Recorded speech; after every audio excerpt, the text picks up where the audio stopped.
Hey, welcome back to today's session of Copilot Agents in SharePoint. We're talking management. And I'm your host, Michael Gannotti, with Darryl Rowe. Darryl. We have a conundrum or something like that. What's our issue? We've got a time constraint, so we're going to do this quick. We're going to do this in 10 minutes or less. We're going to show you everything you need to know about agents in SharePoint. We'll give you all the links and documentation, so don't worry about that. But we're going to dive right in to today's, and I'm leading today's section. I think you're leading the next one. Yeah, I think so.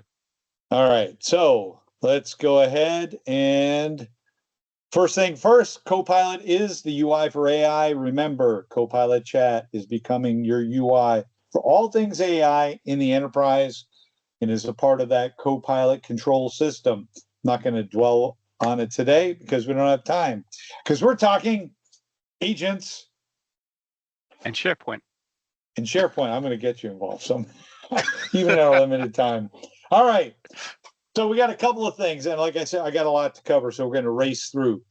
Creating agents in SharePoint. If you're not familiar, we've done other videos on this, but real quickly, you can create from a site or document library by using your grounding data. If you have a library like this one here, you can go right in and say create an agent and create something that'll only look at those documents. It's awesome. We'll get into who can do that at the tail end.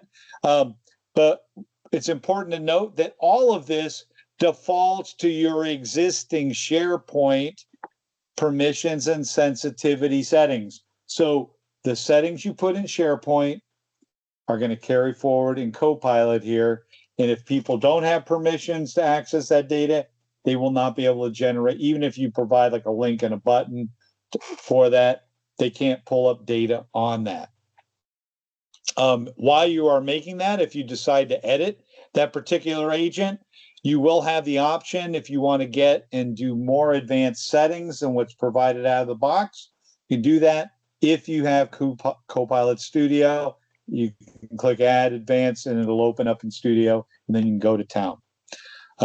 That's on the creation end. But on the management end, who can manage these things? So first of all, admins can go in and turn on Microsoft 365 Copilot for SharePoint. First of all, you can turn it on or off on a per user basis, controlling which users can create and use agents. You're going to do this in your licensing area. And Darryl, there was an important point you wanted to bring up.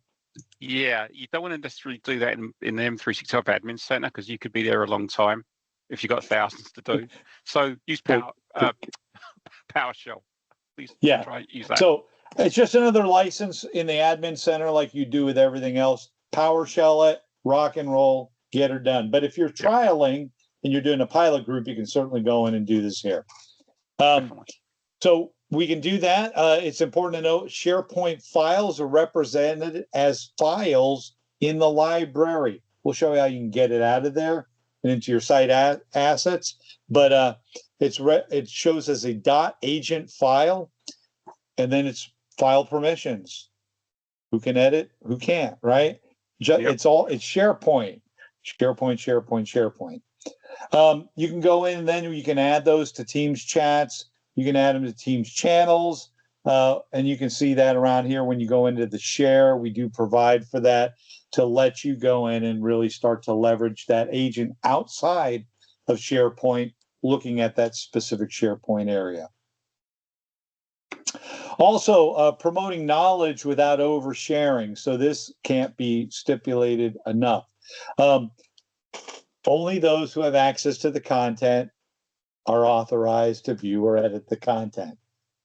When you set that up in SharePoint, the same applies as we go through. So it says the agent responds with the permissions of the requester. The agent will notify the requester if some users in the chat do not have knowledge to the knowledge sources in their response. So if you're in chat and you share that, it's going to notify people and let them know. So just keep that in mind. So if you share it to a group, and if not everyone in the group has access, you got options to allow or disallow. Absolutely, exactly, and be able to permission it right from there. Approve agents for a site. I love this. I'm going to actually show this real quickly. So for any agent, you go in the library, you create it, and you want to approve it. You can set it as an approved site one, and it's going to show up on the dropdown. I'll show you what that'll look like in just a moment. And this helps users to identify agents which are endorsed by site owners and differentiate them from the personalized list of agents. So if you want it to be a dropdown, you can do that. I'm going to quickly bring up in our limited time. So here I have a site, and you can see here that if I select here, I can see we have one approved one, right? I see these because I've recently used them, but if I want to make something available up here or even change that default one, I can do that really simply. So I'm going to come in here, and I have this clinicians tips folder. I already have an agent. I don't want to touch that one. So I'm just going to quick come in here and create an agent, and I'll call it clinicians approved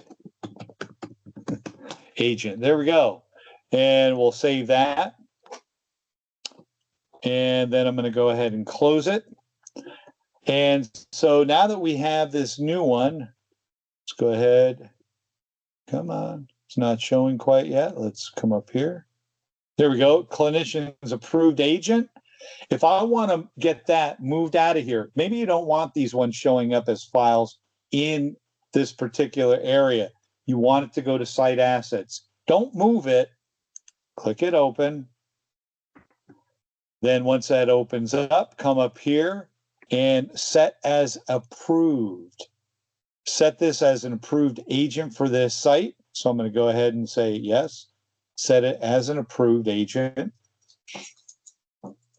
Click OK. Let's go on, and I can close this out. Now watch this. Let's refresh that view here. It's bringing me now to here, which is in the site assets library. It's no longer in that document library we were in previously. And if I come here, just refresh our view here quick. Come on. Come on, time constraints. There we go.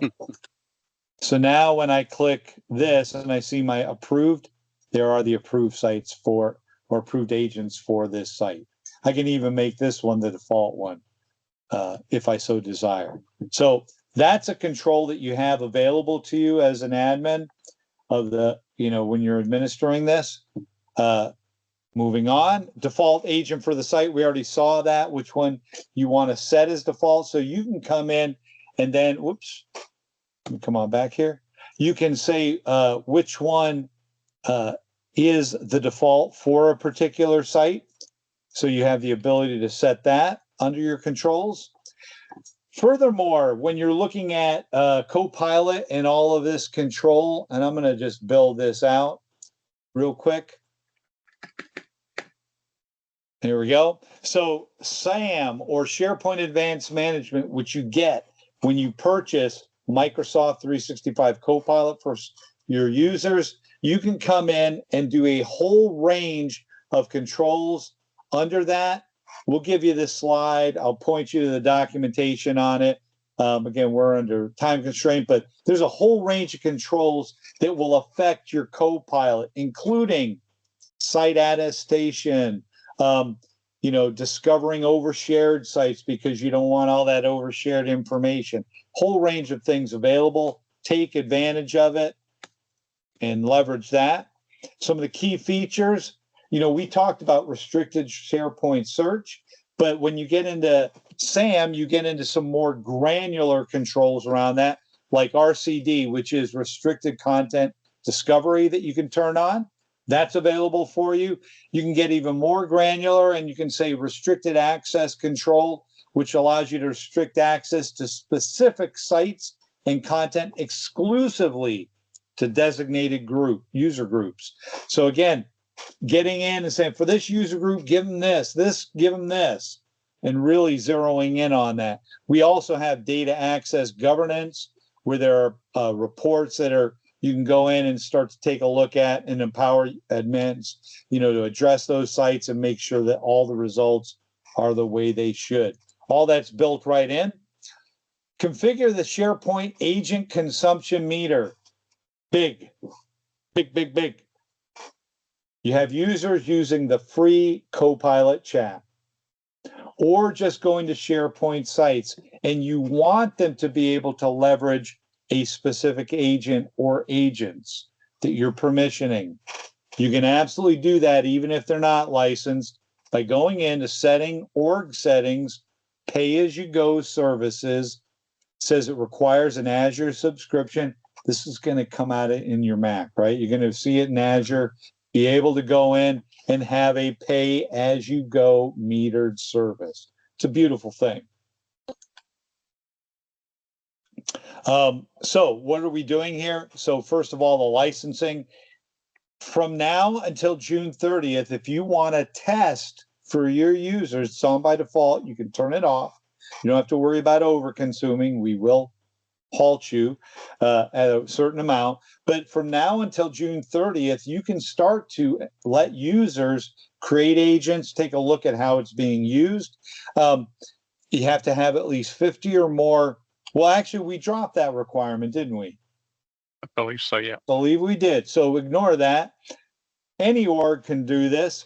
You get up to 10,000 agents in SharePoint queries per month from now till June 30th. When you hit that ceiling of 10,000, then you'll get this agents are temporarily unavailable. It says the trial is enabled by default, but admins can disable using the set SPOC, and again, I'll have documentation for this command. And then you can learn how you can manage those agents. I got, again, documentation. I'll turn that to you.